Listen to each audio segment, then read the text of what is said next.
Good morning students. Chalukya और बादामी के contemporary में हमको साउथ में मतलब तमिलनाडु रीजन में पल्लव का टाइम पीरियड मिलता है। तो पल्लव में सबसे पहला इम्पोर्टेंट राजा का नाम हमको आता है सिंहावर्मन, फिर महेंद्रवर्मन 590 से 630 BC तक है। जो यहाँ पर महेंद्रवर्मन हमको पुलकेशिन II, कीर्तिवर्मन और पुलकेशिन II के कंटेम्प्रेरी मिलते हैं। फिर नरसिंहवर्मन, परमेश्वरवर्मन राजसिंह या इनको नरसिंहवर्मन II भी कहा गया, 728 CE तक इनका टाइम रहा था। फिर नंदीवर्मन 731 से 795 तक। यहाँ कुछ डिटेल से देखें तो महेंद्रवर्मन पहले जैन थे, लेकिन अपार के अंदर ये शैव में शैव ये बन गए थे। अपार के अंदर शैव बन गए थे और इनको माना जाता है, ये इंपॉर्टेंट पॉइंट है, Pioneer of rock cut architecture Mahendravarman को माना जाता है। जो ब्रह्मा ईश्वर मतलब शिव के लिए और विष्णु के लिए इन्होंने श्राइन बनवाया था रॉक कट आर्किटेक्चर का। फिर नरसिंहवर्मन, हाँ महेंद्रवर्मन का ध्यान रखिए कि इनको पुलकेशिन II ने हराया था, तो जिसका फिर बदला फिर उनके बेटे हुए थे नरसिंहवर्मन, इन्होंने लिया था। इन्होंने फिर पुलकेशिन II को डिफीट किया और चालुक्य के फिर बादामी कैपिटल उनको कन्क्वेर किया था पूरी तरह से। और इनको टाइटल दिया गया वाटापी कोंडा, क्योंकि इन्होंने वाटापी और बादामी चालुक्य जो कैपिटल था वाटापी, उसको जीत लिया था, इसलिए इनको कहा गया था वाटापी कोंडाज।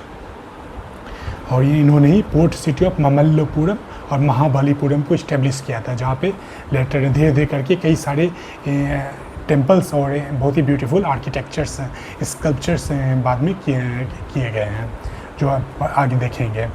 ममल्लपुरम को इस्टेब्लिश कौन किया था? नरसिंहवर्मन। फिर इनके बाद है परमेश्वरवर्मन, फिर राजसिंह नरसिंहवर्मन, जिनके टाइम पे shore temple, Kailasanatha temple of Kanchi, Mamandur temple, ये सब बनाया गया था। फिर नंदीवर्मन है, जिन्हें जो यहाँ तक नंदीवर्मन से पहले जो भी राजा हुए थे सभी शैव हुआ करते थे। राजसिंह के बाद जैसे यहाँ 730 है, 728 है, 730-31 में पल्लव को हमने पिछले वीडियो में बात किए थे, यहाँ विक्रमादित्य II, चालुक्य के विक्रमादित्य II ने हरा दिया था, डिफीट किया था। उसके बाद 731 में लगभग नंदीवर्मन जो बालक थे, जिनको फिर नंदीवर्मन को हेल्प किया था दांते दुर्ग ने हेल्प किया था राजा बनने के लिए, राजा बनने में हेल्प किया था। यही दांते दुर्ग के बाद में इनसे अपनी पुत्री का भी विवाह करते थे जो इसलिए ये फादर इन लॉ हो गए। और दांते दुर्ग ही लेटर में बाद में जाके चालुक्य के प्लेस पे राष्ट्रकूट को इस्टेब्लिश करते थे। तो राष्ट्रकूट के फर्स्ट राजा जो दांते दुर्ग थे, ये नंदीवर्मन, पल्लव किंग नंदीवर्मन के ससुर हो गए। फिर ये नंदीवर्मन के बाद भागवत सेक्शन मजबूत हो गया था पल्लव के कोर्ट में, और इनके टाइम में एक वैकुंठ पेरुमल टेम्पल को खड़ा किया गया था। साउथ में हम पल्लव एंड चोल के अंदर देखते हैं तो सिस्टम जो था एडमिनिस्ट्रेशन बहुत ही डिसेंट्रलाइज था। ये हम आगे और पढ़ेंगे कैसे असेंबली के मेंबर्स का इलेक्शन होता था और क्या क्वालिफिकेशन और डिस्क्वालिफिकेशन उनके लिए होती थी।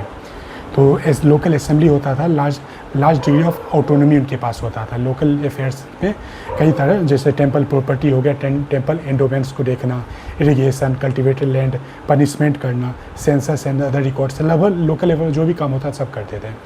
और विलेज में ऐसे जो टैक्स कलेक्ट किया जाता है 2 लेवल पे किया था। एक टैक्स होता था जो विलेज कलेक्ट करके किंग्स और स्टेट को देती थी, और एक टैक्स कलेक्ट कर देती आपस में लोकल अफेयर्स को देखने के लिए टैक्स का यूज किया जाता था।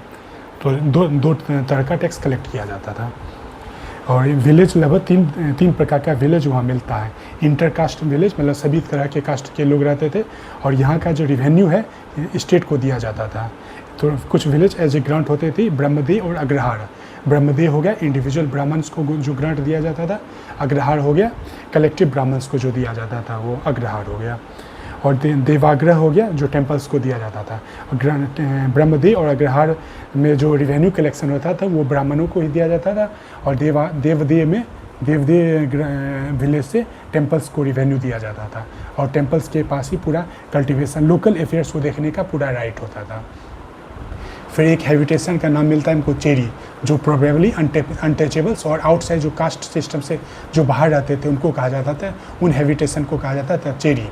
एक टर्म मिलता है नगरम, नगरम जो आज के डेट में नगर एक विलेज टाउन से कोलैबोरेट करता है, लेकिन ये जनरली ट्रेडर्स का जो सेंटर होता था, जहाँ ट्रेडर्स लोग रहते थे, उसको नगरम कहा जाता था।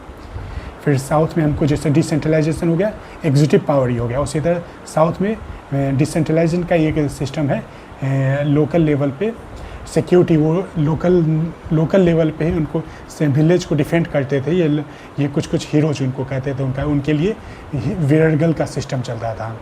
जो लॉ एंड ऑर्डर को मेंटेन करने के लिए कोई पायरेट्स है, मर्डरर्स हैं, उनसे डिफेंड करने के लिए कई सारे लोकल हीरोज होते थे, वो फाइट करते थे। और वो अगर उनका डेथ हो गया, वो शहीद हो गए, तो उनके लिए हीरो स्टोन से इस्टेब्लिश किया जाता था गांव के आसपास ही, जिसको विरगल्स कहते हैं। और विरगल में जो होता था हीरो स्टोन, छोटा से 2 से 3 फुट का लंबा होता है, ऊंचा होता था। इसमें 3 से 4 पैनल होता था। और ये जो इसमें इसका स्कल्पचर जो बनाया जाता, बेस रिलीफ टाइप होता, बहुत ही बड़ा स्कल्पचर नहीं होता, मतलब इसका रिलीफ जो था बेस होता था, मतलब बहुत ही छोटा रिलीफ होता था, छोटा, ज़्यादा इंग्रेविंग्स ज़्यादा डीप नहीं होता था, बेस टाइप होता। और 3 से 4 पैनल का होता था, ये 3 से 4 पैनल डिवाइड होता, जिसमें सबसे ऊपर जो होता था, जो हीरो होते थे उनके सेक्ट का सिंबल रहता था सबसे ऊपर। फिर फुलफिलमेंट ऑफ वो इसका स्कल्पचर बनाया जाता था। फिर नेक्स्ट थर्ड स्कल्पचर में events that cause his death, बहुत सारे में जैसे पायरेट से लड़ते थे तो पूरा समुद्र में जो युद्ध हो रहा था उसका पूरा फिगर बनाया जाता था। फिर लास्ट में इंस्क्रिप्शन कुछ रहता था उसके लिए। और कई जगह हमको मिलता है, जैसे जो हीरो होते थे, इनको अप्सराओं के द्वारा, निम्फ्स के द्वारा स्वर्ग ले जाया जाता था, ये इसका भी स्कल्पचर रहता था। फिर साथ में कुछ स्कल्पचर्स इसके साथ मिलता था, अगर ये जो हीरो होते हैं इनकी वाइफ ने अगर शादी कर लिया है तो उनका भी स्कल्पचर के बनाया जाता था लेटर में। ऐसे विलेज लेवल पे कैसे इलेक्शन होता था ये हम देखेंगे आगे, चोलाज के बारे में जब पढ़ेंगे आगे देखेंगे। साउथ में पोर्ट सिटी ऑफ ममल्लपुरम है, यहाँ से कुछ इंपॉर्टेंट आर्किटेक्चर है जिनको ध्यान रखिएगा। एक है सोल टेम्पल जो राज सिंह के द्वारा बनाया गया था, जहाँ पे श्राइन्स है शिवा और विष्णु का।